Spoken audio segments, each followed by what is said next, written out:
আমার স্ত্রী মমতা খুব জেদি। আমার কোনো কথাই সে শুনতো না। আমি যদি তাকে কোনো কাজ করতে বলতাম তাহলে সে কাঁদতে শুরু করত।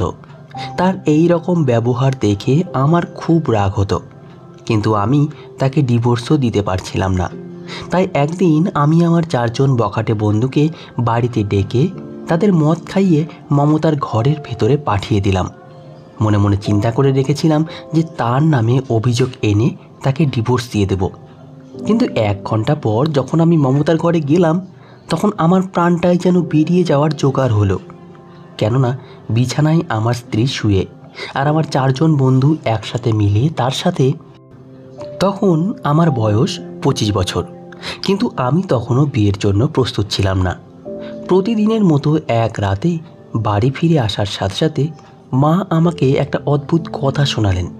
তিনি বললেন, বাবা, তোর দাদার বিয়ে ঠিক হয়ে গেছে, তাই তুই কিছুদিনের ছুটি নিয়ে রাখ। আমি অবাক হয়ে গেলাম যে কবে কবে বিয়ে ঠিক হয়ে গেল, আর আমি বুঝতেই পারলাম না। কিন্তু আমি তখনও জানতাম না দাদার বিয়ের দিন যা ঘটবে তা আমার জীবনটাই পাল্টে দেবে। দাদার বিয়ে মায়ের এক বান্ধবীর মেয়ের সঙ্গে ঠিক হয়েছিল, তাই মা তার সেই বান্ধবীর মেয়েকে নিয়ে খুব খুশি ছিলেন, এক্সাইটেড ছিলেন, যেন সে আমাদের বাড়িতে বউ হয়ে এসে আমাদের উদ্ধার করে দেবে। কিন্তু আমার দাদা বিয়েতে একদমই খুশি ছিল না, তাই আমি ভাবলাম তাকে একটু আনন্দ মজা করব। কিন্তু আমি বুঝিনি যে দাদাকে আসাতে গিয়ে আমার কাদার দিন কাছে চলে আসছে। আমি আমার ক্লাসের একটি মেয়েকে ভালোবাসতাম এবং তাকেই বিয়ে করতে চাইতাম। তার নাম জ্যোতি, কিন্তু হয়তো জ্যোতি আমার কপালে লেখা ছিল না। দেখতে দেখতে দাদার বিয়ের দিন চলে এলো, কিন্তু বিয়ের দিন দাদাকে কোথাও খুঁজে পাওয়া যাচ্ছিল না। সবাই বরের খোঁজে ছুটোছুটি করতে লাগলো। বাড়ির প্রতিটা ঘর খোঁজা হলো, কিন্তু দাদা বাড়িতে কোথাও নেই। মা আমাকে দাদাকে খুঁজে আনতে বললে আমি বাইরে গিয়ে বহু জায়গায় খুঁজলাম। দাদার বন্ধুদেরকে ফোন করলাম, যেসব জায়গায় তার থাকার আশা ছিল সেখানেও খুঁজলাম, কিন্তু দাদাকে কোথাও পেলাম না। যদি আগে থেকে জানতাম সে না ফিরলে আমাকে কি অবস্থার মুখোমুখি হতে হবে, তবে হয়তো আমিও দাদার সঙ্গে পালিয়ে যেতাম।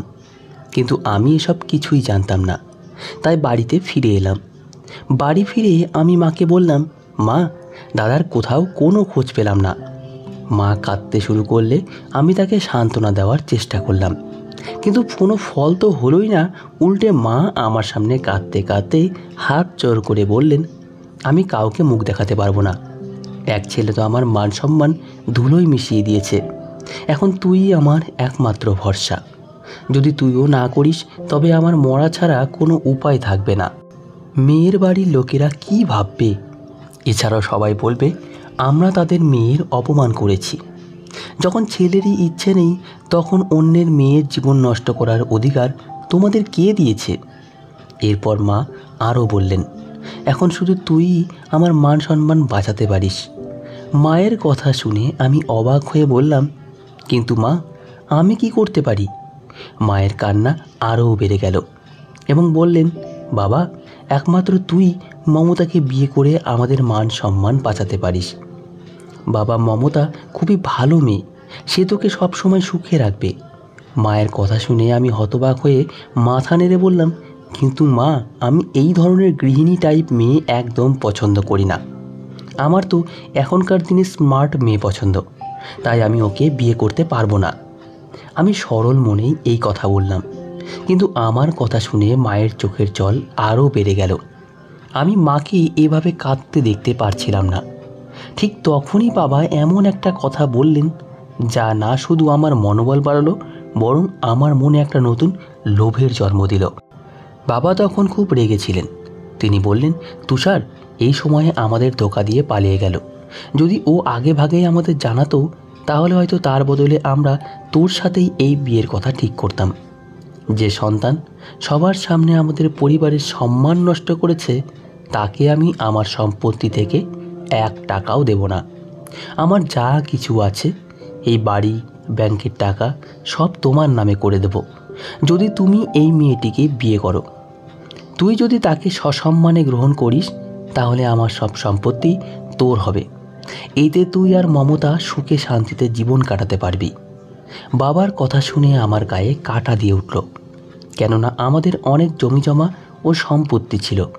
তাই বাবার মুখে সম্পত্তির কথা শুনে আমি হ্যাঁ বলে দিলাম। আমার সম্মতি শুনে মা বাবা যেন তাদের প্রাণটাই আমার উপর উজাড় করে দিলেন। বাবা আরও বললেন, বাবা তুই আমার মন খুশি করে দিয়েছিস, তাই আমিও তোকে এমন খুশি করে দেব যে তুই কল্পনাও করতে পারবি না। বাবার কথা শুনে আমার ভেতরে এমন সাহস এলো যে আমি তখনই মমতার সঙ্গে বিয়ে করে নিলাম। মমতাকে বিয়ে করে আমি বাড়িতে নিয়ে এলাম। কিছু রীতিনীতি শেষ হওয়ার পর ওকে আমার ঘরে বসানো হলো এবং কিছুক্ষণ পরে আমি ঘরে ঢুকলাম। আমার সামনে গ্রামের এক সুন্দরী মেয়ে বসেছিল, যার প্রতি না আমার কোনো আগ্রহ ছিল আর না কোনো টান ছিল, কারণ আমি ওকে ভালোবাসতামই না। আমি তো শুধু টাকার লোভে ওকে বিয়ে করেছি। ওর মুখ দেখতেও ইচ্ছে করতো না আমার, কারণ আমি শহরের রঙিন আধুনিক মেয়েদের পছন্দ করতাম। আমি কখনোই নারীর রূপে মুগ্ধ হইনি, বরং আমি খেয়াল করতাম সে কীভাবে কথা বলে, তার স্বভাব কেমন, ব্যক্তিত্ব কেমন, এই জিনিসগুলোই আমাকে টানতো। যাই হোক, আমি মমতাকে আগে দেখিনি, তবে মায়ের মুখে শুনেছিলাম সে খুব সুন্দরী, খুব মিষ্টি মেয়ে। সে ঘোমটা টেনে বিছানায় বসেছিল। আমি আমার শেরওয়ানি খুলে হ্যাঙ্গারে রেখে আমার ঘড়িটাও খুলে রাখছিলাম। সম্ভবত মমতা আশায় ছিল যে আমি ওর পাশে বসে ওকে কিছু বলবো, ওর ঘোমটা সরাবো, কিন্তু আমার কোনো তাড়াহুড়ো ছিল না। আমার চুপচাপ থাকা হয়তো মমতার সহ্য হচ্ছিল না, তাই সে খুব মৃদুস্বরে বলল, নমস্কার। তার এই কথা আমার মাথায় যেন আগুন ধরিয়ে দিল, আর আমি রেগে গিয়ে বললাম, এই গাইয়া টাইপের কথা বলা বন্ধ করো। বাসরাতে কেউ তার স্বামীকে নমস্কার বলে নাকি? আমার কথায় লজ্জা পাওয়ার বদলে সে হেসে বলল, আপনিই তো কিছুই বলেন না। আমি তার কথায় আরও রেগে গিয়ে বললাম, তুমি এখন থেকে আমার উপরে অধিকার ফলাতে শুরু করেছো? আমার কথা শেষ হওয়ার আগেই মমতা বলল, আমি তোমার উপর কোনো অধিকার ফলাচ্ছি না, এটা তো আমি কল্পনাতেও আনতে পারি না। আমি সারা জীবন তোমার সঙ্গেই থাকব, তোমার প্রতি বিশ্বস্ত থেকে সারা জীবন তোমার সেবা করব। তোমার আদেশ না মানার কথা আমি কল্পনাতেও আনতে পারি না। মমতার এত আজ্ঞাবহ ব্যবহার আর সতীসিদ্ধ স্বভাব দেখে আমার মনে একটা অদ্ভুত সুখ অনুভব হচ্ছিল, কেননা আমি জানতাম এমন স্ত্রীরা স্বামীর সামনে কোনো দিনই মুখ খোলে না। তাই এবার আমি যা চাই তাই করতে পারবো। আমি বললাম, আচ্ছা ঠিক আছে, কাপড় পাল্টে শুয়ে পড়ো, আমি খুব ক্লান্ত। সে আচ্ছা ঠিক আছে বলে বাথরুমে চলে গেল। আমার চোখ যখন তার পায়ের উপরে পড়ল, তখন আমি দেখলাম যে তার পা যেন তুলোর মতো নরম আর দুধের মতো ফর্সা। আমার মনে হচ্ছিল এই পা মাটিতে হাঁটার জন্য নয়, বরং ফুলের উপর দিয়ে হাঁটার জন্যই বানানো হয়েছে। তার পায়ের এই সৌন্দর্যে আমি হতবাক হয়ে গেলাম। এর আগে তো আমি তার মুখ দেখতেও চাইতাম না, কিন্তু এবার যখন আমার চোখ তার মুখের উপর পড়ল, তখন আমি যেন চোখ সরাতে ভুলে গেলাম, কেননা তার মুখে এমন একটা অদ্ভুত উজ্জ্বলতা ছিল যা সহজেই যে কাউকে নিজের দিকে টেনে নিতে পারত। সে ধীর পায়ে হাঁটতে হাঁটতে বাথরুমে ঢুকে গেল এবং মুখ ধুয়ে যখন বাইরে এলো, তখনও আমি তার মুখের দিকে তাকিয়েই থাকলাম। হঠাৎই আমার মনে তার প্রতি এক অজানা অনুভূতি জন্ম নিল, আর আমার মনে হচ্ছিল যে এই সরল নিষ্পাপ মেয়েটিকে এখনই নিজের বুকে টেনে নিই এবং ভালোবাসায় ভরিয়ে দিই। কিন্তু ঠিক তখনই আমার মনে শহরের সেই রঙিন মেয়েগুলোর ছবি ভেসে উঠল, যারা আমাকে সব সময় ঘিরে থাকতো, আমার উপর প্রাণ উজাড় করত আর আমার জন্য সব কিছু করতে রাজি ছিল। আমি মনে মনে ভাবলাম, যখন শহরের এমন মেয়েরা আমার পেছনে করে, তখন আমি কেন এমন এক গাইয়া মেয়ের জন্য দুর্বল হব? মমতার মধ্যে কি এমন আছে? শুধু সুন্দর মুখ? না, তার মধ্যে ভঙ্গিমা আছে, আর না শিক্ষা দীক্ষা। তাই আমি মনে মনে বললাম, একদম না। এরপরে আমি ঘর থেকে বেরিয়ে বারান্দায় এসে বসে রইলাম। কিছুক্ষণ পর মা এসে আমার মাথায় হাত বুলিয়ে বললেন, বাবা চিন্তা করিস না, তোর বউ মমতা লাখের মধ্যে একটা, দেখিস ও সারা জীবন তোকে খুশি রাখবে, কখনো কোনো অভিযোগ করার সুযোগ দেবে না। তুই খুব ভাগ্যবান যে এমন মেয়ে পেয়েছিস। আজকাল শত খুঁজলেও এমন মেয়ে পাওয়া যায় না। আমি বললাম, হ্যাঁ মা, একদম ঠিক। আমার কথা শুনে মা বললেন, যা বাবা, এখন নতুন বউয়ের কাছে গিয়ে ওর মনটা একটু ভালো কর। আমি বাধ্য ছেলের মতো মাথা নুইয়ে বললাম, আচ্ছা মা, যাচ্ছি। তারপর আমি ঘরের ভেতরে ঢুকে পড়লাম। কিন্তু ঘরে ঢুকে আমি একটু অবাক হয়ে গেলাম, কেননা ঘরের কোণে রাখা ছোট্ট মন্দিরের সামনে মমতা চোখ বন্ধ করে দাঁড়িয়ে হাত জোর করে মনে মনে প্রার্থনা করছিল। তাকে এভাবে হাত জোর করে প্রার্থনা করতে দেখে আমার মনে হলো একটু খোঁচা দিই। তাই ব্যঙ্গ করে বললাম, বিয়ে আগে কি এমন পাপ করেছো যে এখন ঈশ্বরের কাছে ক্ষমা চাইতে হচ্ছে? নিশ্চয়ই কিছু না কিছু করেছো অতীতে।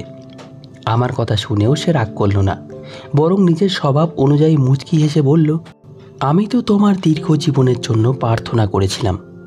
আমি এমন কিছু করিনি, তবে আমরা সবাই কম বেশি পাপী।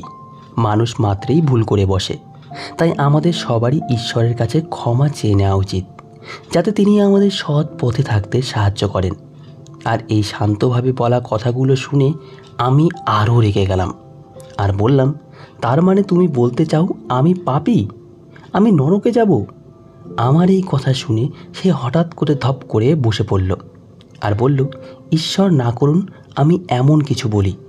এমন কথা বলার আগেই যেন আমার জিভ কেটে যায়। কিন্তু ওর এসব কিছু আমার কাছে সাজানোর নাটক মনে হচ্ছিল। ওর কোনো কিছুই আমার কাছে সত্যি বলে মনে হচ্ছিল না। তার এই ধৈর্য, এই শান্ত ব্যবহার আমাকে আরও বিরক্ত করে তুলেছিল।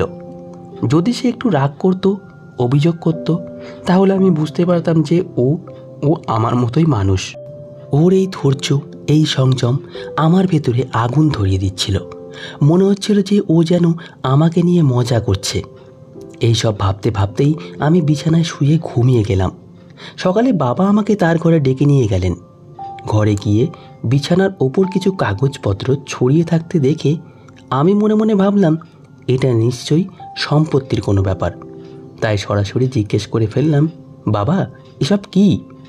বাবা খুশি হয়ে বললেন, অফিস থেকে আমার আবেদনপত্র মঞ্জুর হয়েছে। আমি অনেক দিন থেকেই অফিসে ছুটির আবেদন করছিলাম, যাতে আমি আর তোর মা তীর্থযাত্রায় যেতে পারি। আজ সেই অনুমোদন এসে গেছে। আমি হতবাক হয়ে গেলাম যে বাবা কবে থেকে এই চেষ্টা করে যাচ্ছিলেন। যাই হোক, বাবার মুখে আনন্দ দেখে আমার মনও আনন্দে ভরে গেল। এরপরে বাবা আরও বললেন, বাবা মমতা খুব ভালো মেয়ে, দেখিস ও তোকে ঠিক সামলে রাখবে, তোকে পথভ্রষ্ট হতে দেবে না। বাবা খুবই খুশি ছিলেন, আর আমিও খুব খুশি ছিলাম যে মা বাবা 1 মাসের জন্য চলে যাচ্ছেন, মানে পুরো বাড়ি এখন আমার। আর আমি ঠিক করে ফেললাম যে মমতার সাথে এমন কিছু করব যাতে ওকে আমাকে ডিভোর্স দিতে হবে না, বরং সে নিজেই এই বাড়ি ছেড়ে চলে যাবে। যাই হোক, আমি বাবার সাথে কথা বলে ঘরে ফিরে এসে দেখি মমতা এখনও সেই একই নাটক করছে। সতী সাবিত্রী বউয়ের মতো গীতা হাতে নিয়ে গীতা পড়ছে।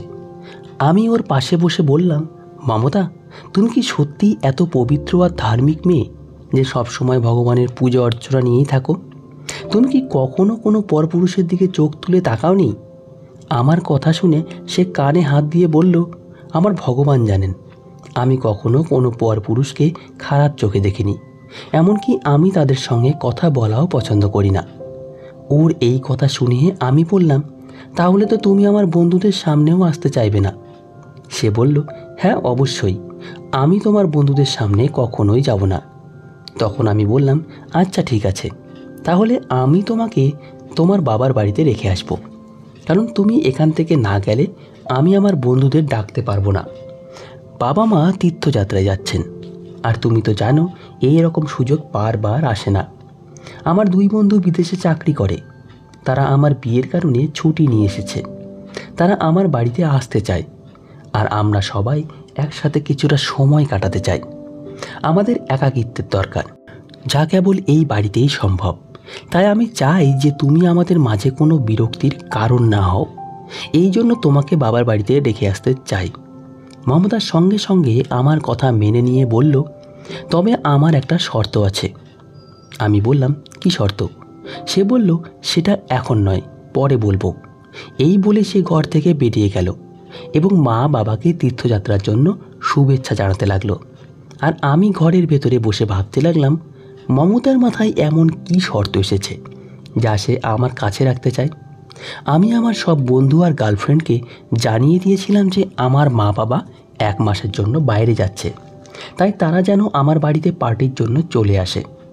আমি তো বলেই দিয়েছিলাম যে আমরা ছেলে মেয়ে সবাই মিলে রাতভর আনন্দ করব। এই কথা শুনে আমার সব বন্ধুরাও তাদের গার্লফ্রেন্ডদের নিয়ে আসতে রাজি হয়ে গেল। আমার বেশিরভাগ বন্ধু বেহায়াপনার ব্যাপারে খুব এক্সপার্ট। তাদের প্রত্যেকের গার্লফ্রেন্ড ছিল এবং তাদের মধ্যে সব ধরনের সম্পর্কও গড়ে উঠেছিল। আমার বন্ধুদের কার্যকলাপের কারণে অনেকবার আমি বিপদেও পড়েছি, কিন্তু বাবার টাকার জোরে আমি প্রতিবার বেঁচে গিয়েছিলাম। যাই হোক, এবার আমার কোনো চিন্তা ছিল না, কেননা এবার তো পার্টি আমার নিজের বাড়িতেই হবে। তাই আমি নিশ্চিন্ত ছিলাম, কারণ এটা কোনো হোটেল নয় যে ধরা পড়ার ভয় থাকবে। তবে সবচেয়ে মজার ব্যাপার হলো আমার কোনো বন্ধুই জানতো না যে আমার বিয়ে হয়ে গেছে। যদিও আমি মমতাকে মিথ্যে বলেছিলাম যে আমার দুই বন্ধু আমার বিয়েতে অংশ নিতে বিদেশ থেকে এসেছে। আমি চাইনি কেউ জানুক আমি একটা গাইয়া মেয়েকে বিয়ে করেছি, আর তারা আমাকে নিয়ে উপহাস করুক। কিছুক্ষণ পরে মমতা আমার কাছে এসে অদ্ভুত দৃষ্টিতে আমার দিকে তাকালো, যেন সে সব কিছু জানে। সে বলল, মোহিত, একটা সত্যি কথা বলবো? আমি বললাম, হ্যাঁ বলো। সে বলল, তুমি কি সত্যি সত্যি তোমার বন্ধুদের পার্টি দিতে চাও? আমি বললাম, হ্যাঁ দিতে চাই। কেন, তোমার কোনো সন্দেহ আছে নাকি? যদি তুমি এখানে থাকতে চাও তাহলে থেকে নিজের চোখে সব দেখে নিতে পারো। আমি তো শুধু তোমার ভালোর জন্যই বলেছিলাম। আমাদের বন্ধু বান্ধবের পার্টিতে তোমাকে মানাবে না, কারণ তোমার স্বভাব একেবারে আলাদা আর তুমি বিরক্তি হয়ে পড়বে। তাই আমি বলছিলাম তুমি তোমার বাবার বাড়ি চলে যাও। সে কিছুক্ষণ চুপচাপ আমার দিকে তাকিয়ে থেকে বলল, হ্যাঁ এটাও ঠিক যে আমি তোমাদের পার্টিতে থাকতে পারবো না, কিন্তু তোমাকে নিয়ে আমার ভয় হচ্ছে।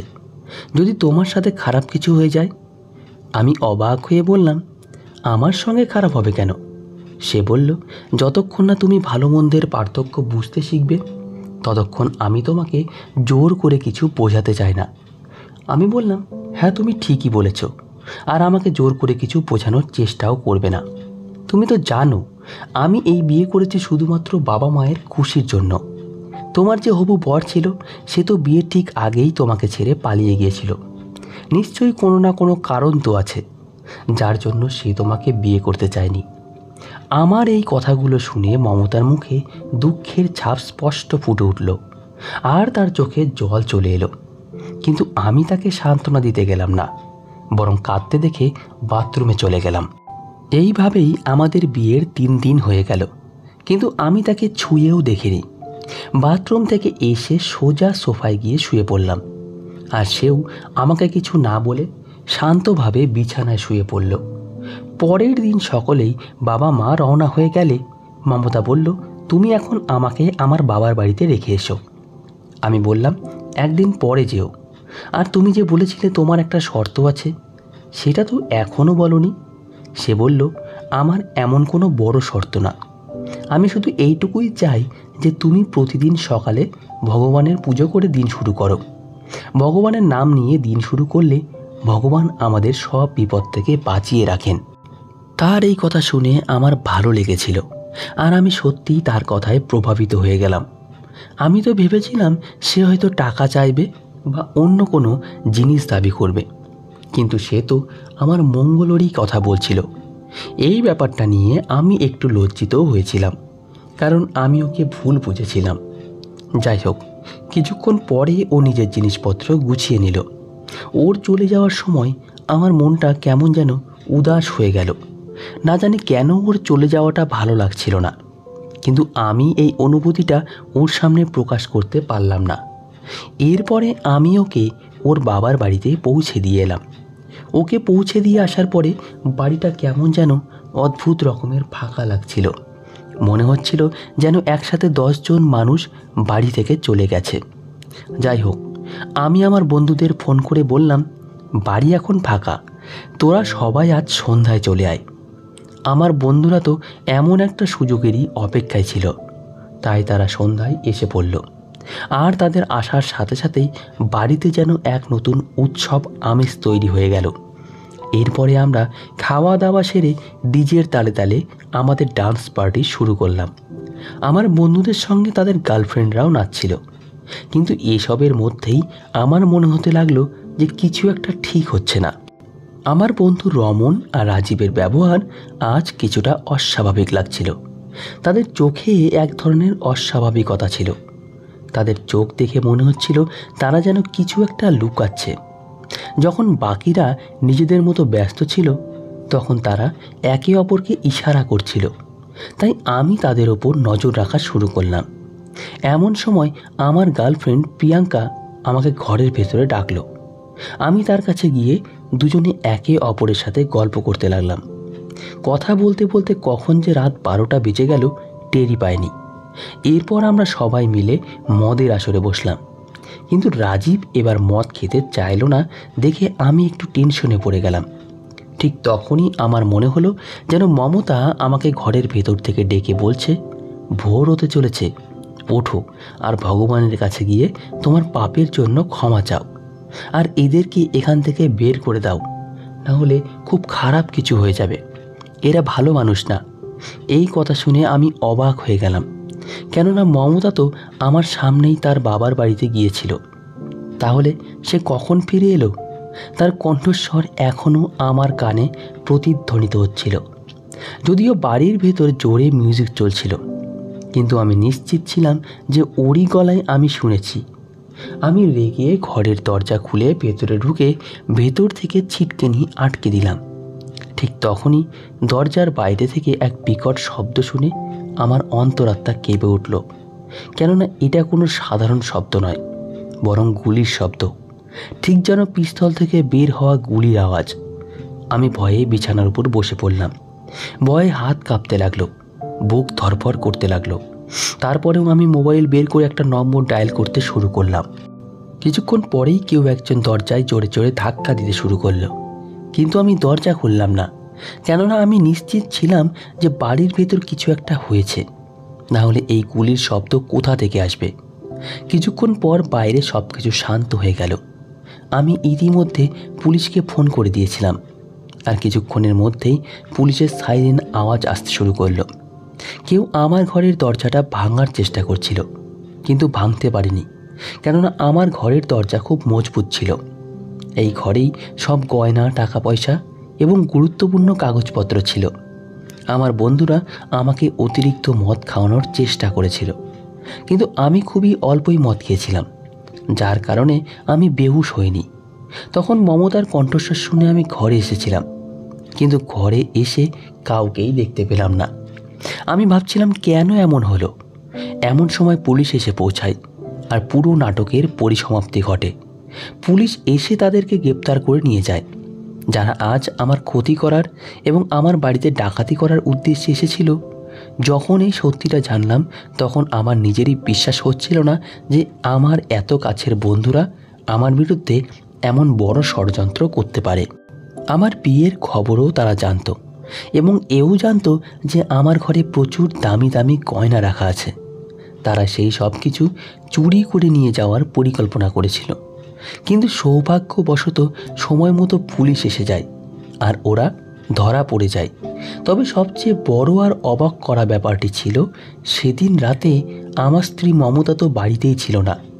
তাহলে আমি যে কণ্ঠস্বর শুনেছিলাম সেটা কার ছিল? হয়তো এটা তার ঈশ্বরের প্রতি সৎভক্তির ফল, যার কারণে ঈশ্বর নিজেই আমাকে বাঁচিয়ে দিয়েছেন। ঈশ্বরের মহিমা এই যে তিনি তার প্রিয় ভক্তদের উপরে আসন্ন বিপদ আগেই সরিয়ে দেন।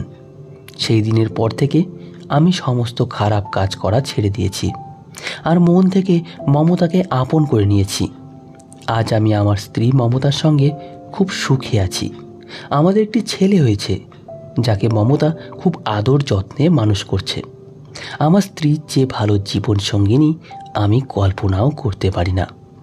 তো বন্ধুরা, আজকের গল্পটি এই পর্যন্তই। গল্পটি শুনে আপনাদের কেমন লাগলো?